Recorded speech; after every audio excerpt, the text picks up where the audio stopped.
Pension हो चाहे MSP की विसंगतियां हो, एक नया मोड़ इस लड़ाई में जरूर आया कि 21 जनवरी को जंतर मंतर पर जब तक हम सब लोग मिलजुल के आपस में एक नहीं होंगे तब तक हमारी किन्हीं समस्याओं का समाधान नहीं होगा। और आज धरने के 333 दिन हो चुके। आगे देखना है, पीछे मुड़ के नहीं देखना। इसको देखते हैं इनके अंदर कितनी दम है। अगर ये लोग अगर इकट्ठे नहीं होते, सबका बाइकआउट कीजिए। और मैं खुल करके आपसे एक आह्वान की इस आह्वान के ऊपर आह्वान कर रहा हूं कि वो आरोपी केवल जवानों के लिए थी तो अधिकारियों की जेब क्यों भरी गई, पहला सवाल। दूसरा सवाल, यदि कठिनाई और जोखिम जवानों को है तो एमएसपी उसको कम क्यों, अधिकारियों को ज्यादा क्यों, मिलिट्री नर्सिंग अफसर को ज्यादा क्यों, सिपाही और अफसर के अंग और उनका दर्द एक जैसा है तो डिसेबिलिटी पेंशन में भेदभाव क्यों, सीएसडी में सामान की कीमत एक है तो सामान में स्केल के ऊपर भेदभाव क्यों, सिपाही व अफसर को बीमारी में एक जैसा दर्द है तो ईसीएचएस में भेदभाव क्यों,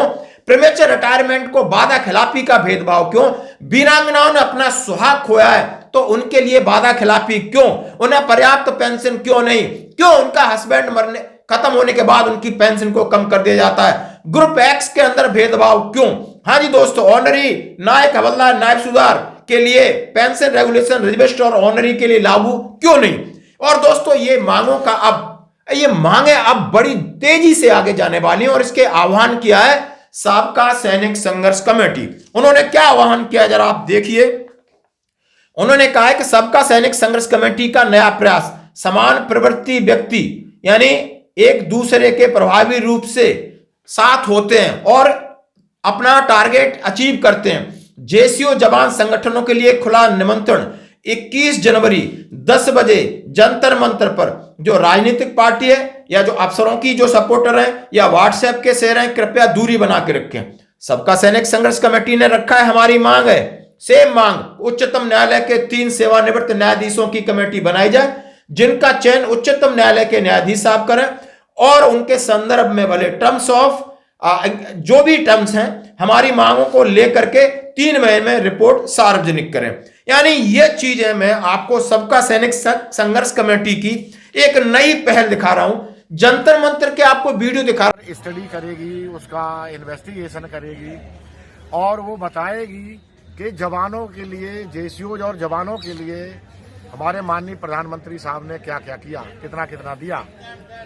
इसी के लिए हमारा सभी संस्थाओं से अनुरोध है कि आप 21 जनवरी को रविवार को ना भूलें और सब एक दूसरे को मिलकर इकट्ठा करके जंतर मंतर पर आएं और आपस में विचार विमर्श करके हम आगे की रणनीति बताएं कि आगे हम सबने मिलके क्या और कैसे करना है, जिससे कि हमारी सरकार के आंख कान खुले और हमारे भूतपूर्व सैनिकों को, वीर नारियों को और जो असमानताएं इन्होंने की हुई हैं, डिस्क्रिशन किया हुआ है, अलाउंसेज का, पेंशन का, ओआरओपी का, उन विसंगतियों को दूर करने के लिए हम सब लोग मिलजुल कर विचार विमर्श करें।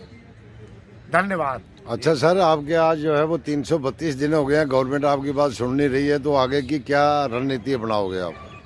इसी रणनीति के एक ही संस्था है जो अभी भी कार्य कर रही है, बाकी संस्थाएं जो है बैठी हुई हैं, लेकिन एक ही संस्थाएं हैं जो जंतर मंतर से आपके विसंगतियों को उठाने के लिए। अगर राजनीतिक मंच में इसका मतलब तुम अपने स्वार्थ के लिए राजनीतिक मंच बनाने के बाद ही हमारा काम होगा। कोई जरूरत नहीं है, सरकार का हम विरोध करेंगे, अपने प्रतिनिधि का विरोध करेंगे, मेरा अपना मानना है और मैं यही कहूंगा और हम नोटा में वोट डालेंगे। 1 साल हो गई है लगातार सबका सैनिक संघर्ष कमेटी संघर्ष कर रही है, चाहे जंतर मंतर पर कर रही है, चाहे रेल लोगों के लिए कर रही है, चाहे संसद का घेराव कर रही है, चाहे वो रैलियां कर रही है, चाहे वो रक्षा मंत्री तक ज्ञापन दिए। और उनको पीछे की मैं कुछ तस्वीर दिखा रहा हूं जिनमें वो निर्मला सीतारमण जी रक्षा मंत्री थी, उनसे उन्होंने मुलाकात की। माननीय अभी वर्तमान में रक्षा मंत्री हैं राजनाथ सिंह जी, उनसे मुलाकात किए, अपने ज्ञापन दिए, धरना प्रदर्शन किया है, भूख हड़ताल किए। लगातार संघर्ष 1 साल का नहीं है, हमने जाके आप पीछे देखो तो संघर्ष की मैं कुछ झलकी आपके साथ पेश कर रहा हूं। तो दोस्तों आखिर अब बात हो रही है, कहीं ना कहीं ऐसी छुटमुट बात होती है कि हमें एक होना ही पड़ेगा। तो एक तो जवान होते ही हैं, जवान कौन सी दलों में बटे हैं। जवान का सिर्फ स्वरूप इस प्रकार हो सकता है कि वो आर्मी का है, वो एयरफोर्स का है, वो नेवी का है, लेकिन गोल सबका एक ही है, टारगेट सबका एक ही है, लड़ाई सबने दुश्मन सबका एक ही है, तो मांगे एक हैं, फिर लड़ने का तरीका अलग हो सकता है, एक्सेप्टेबल है।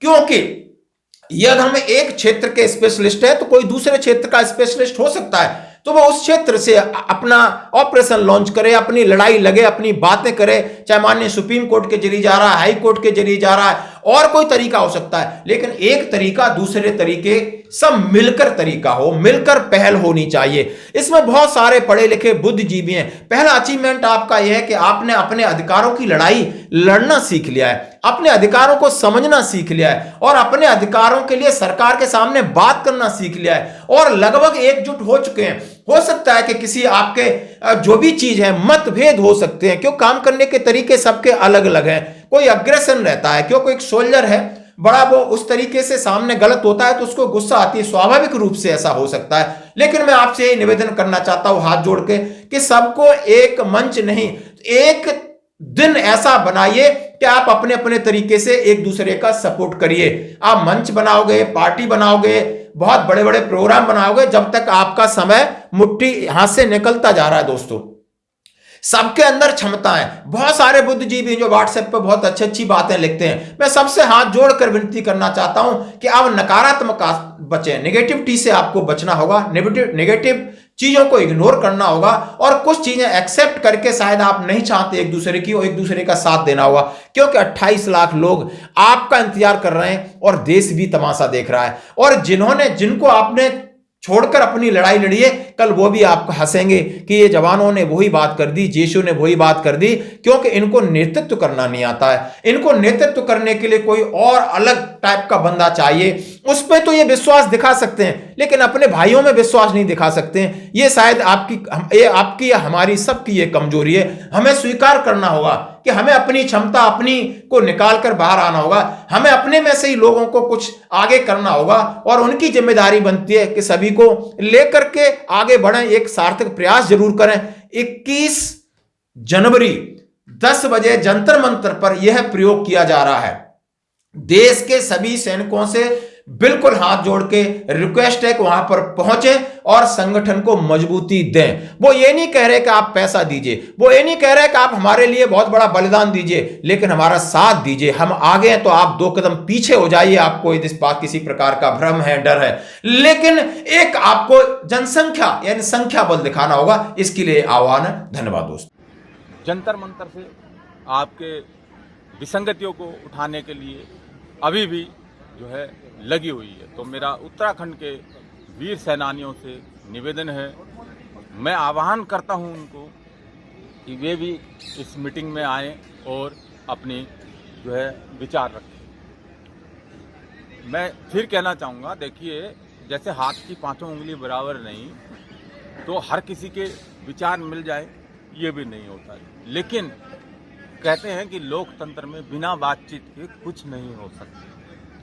ये खुला मंच है, इसमें वाद भी होगा, विवाद भी होगा, तभी जाकर निर्णय हो पाएगा कि हम आगे क्या करें। तो इस